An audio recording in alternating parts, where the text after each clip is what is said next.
ఇది కేవలం ఒక ఊరి పేరో లేక లోయ పేరో కాదు. ఇది ఒక ఎమోషన్. ప్రపంచంలోనే అతి మధురమైన అనుభవాన్ని అందించగల తీయని చెరకు అరకు. మనసును వీడిపోని ఈ మధుర కథ ఉదయాన్నే విశాఖపట్నం నుంచి అరకు బయలుదేరే జనరల్ క్లాస్ టికెట్తో మొదలవుతుంది. సాధారణంగా ఏ ప్రయాణమైనా బండి ఆగితేనో మెల్లగా వెళ్తుంటేనో విసుగొస్తుంది.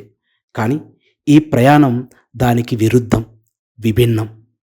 కొండల మధ్య ఆగి ఆగి పాకే నాగుపాములా రైలు కదులుతుంటే, మన రైలు వంపు పచ్చని ప్రకృతికి బంగారు మలతాడై మెరుస్తుంటే, అణువు అణువులో అందం నింపుకున్న ప్రకృతి అక్కడే అలా దిగిపోయి తనలోకి వచ్చేయమంటూ కవ్విస్తుంటే, పచ్చని సోయగాన్ని సన్నని వానధార తడుపుతూ మరింత మురిపిస్తుంటే, కృష్ణశాస్త్రి గారి పాట మదిలో మెదలాల్సిందే. ఆకులో ఆకునై పువ్వులో పువ్వునై కొమ్మలో కొమ్మనై నునులే తరెమ్మనై ఈ అడవి సాగిపోనా ఎటులైనా ఇతటనే ఆగిపోనా. ఒకవైపు నుంచి మరొక వైపుకి, ఒక కిటికీ దగ్గర నుంచి మరొక కిటికీ దగ్గరికి, ఒక బోగీలో నుంచి మరొక బోగీలోకి, వయసును మరిపించేసి మనసుకు రెక్కలు ఇచ్చి మనిషిని సీతాకోక చిలుకను చేసే ప్రయాణమిది.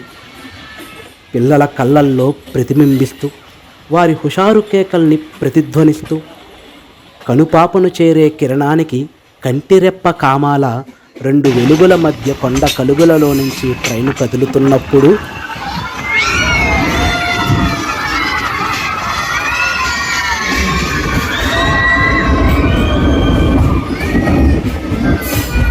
అరకును చేరుకునే ఈ మజిలీలో ప్రతి మలుపులో ఒక అద్భుతం. కాసేపు మేనుని గిలిగింతలు పెట్టే చల్లని మలయమారుతం, వెచ్చని టీ కప్పుని కౌగిలిలోకి చేర్చుకోమని పురుగొల్పుతున్నట్టు.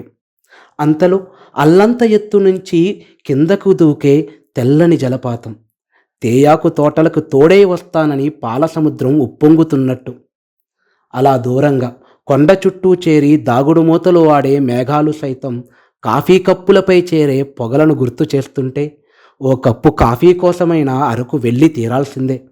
ఒక్కసారి, ఇంకొక్కసారి, మరొక్కసారి అనుకుంటూ ఎన్నిసార్లు ఈ ప్రయాణం చేసినా ప్రతిసారి ఇదే మొదటిసారి అనిపించే అనుభూతి పొందాలంటే మాత్రం పదే పదే అరకు వెళ్ళాల్సిందే. ఇదంతా అరకులోయకి ప్రయాణం. అరకులో ప్రయాణం వేరే ఉంది.